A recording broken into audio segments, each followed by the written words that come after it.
আসসালামু আলাইকুম ওয়া রাহমাতুল্লাহি ওয়া বারাকাতুহু। গুলজার কবিরাজি চ্যানেলে আপনাদের স্বাগতম। আমি আপনাদের মাঝে একটি শিশুদের ঠান্ডাজনিত টোটকা নিয়ে আসলাম, যা খুবই কার্যকরী এবং আমার পরীক্ষিত।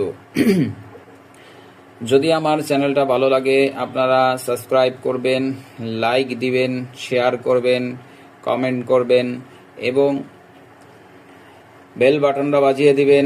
নিত্য নতুন ভিডিও পেতে আমাকে সহায়তা করবেন ইনশাআল্লাহ।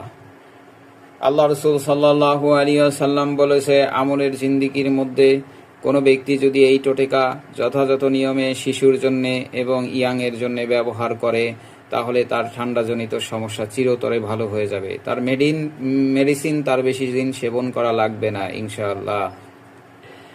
আপনারা যদি এটা সঠিক নিয়মে আমল করতে পারেন আপনার শিশু ভালো থাকবে, অন্যান্য বড় বড় কোনো রোগে তাকে আক্রমণ করবে না, সে সুস্থ থাকবে। যদি কোনো ইয়াংয়ের ঠান্ডা লেগে থাকে, যুবকের ঠান্ডা লেগে থাকে, নাক দিয়ে পানি পড়ে, এভাবে 3-4 ফোঁটা বা 5 ফোঁটা তেল গরম ভাতের সাথে অথবা হা করে গিলে খেয়ে নিবে, তাহলে তার ঠান্ডা, নাক দিয়ে পানি পড়া এবং ঠান্ডাজনিত সমস্যা চলে যাবে। আর এটা প্রতিদিন 1-2 ফোঁটা করে খেলে তার বড় বড় কোনো রোগ আর আসবে না। আপনারা এভাবে কালিজিরার তেল 1 শিশি বাজার থেকে কিনে নেবেন, খাঁটি কালিজিরার তেল।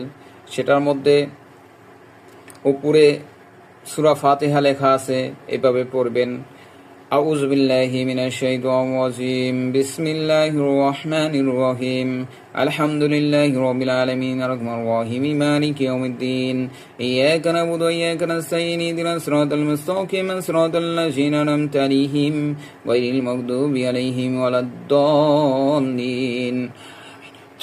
এইভাবে এই নিয়মে 3 বার পরে 3টা ফু দিবেন, সববারে বিসমিল্লাহ বলে পড়বেন। তো তার শরীরে, শিশুর সারা শরীরে মাখায়া প্রতিদিন গোসল করাইবেন, আর ইনশাআল্লাহ তার কোনো ঠান্ডা লাগবে না, আপনার শিশু ঠান্ডা ভালো হয়ে যাবে। আপনারা যদি এটা লাইক শেয়ার করেন, আমাকে কমেন্টে জানান, আপনার শিশুদের জন্য আরও, নিউমোনিয়ার জন্য আরও ভালো টিপস দেব আপনাদের। এটা হাজার হাজার বছর কিতাব আগে থেকে আমি দিচ্ছি এবং আমার দাদার শিখানো কিতাব থেকে আমি দিচ্ছি।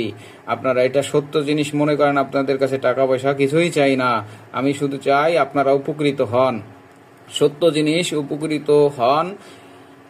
সমাজে অনেক ভণ্ড আছে, অনেক মিথ্যাবাজ আছে, তারা ভুল ভাল প্রচার করতেছে, সেটা না ফলো করে সত্য জিনিস ফলো করুন। আসসালামু আলাইকুম ওয়া রাহমাতুল্লাহি ওয়া বারাকাতুহু।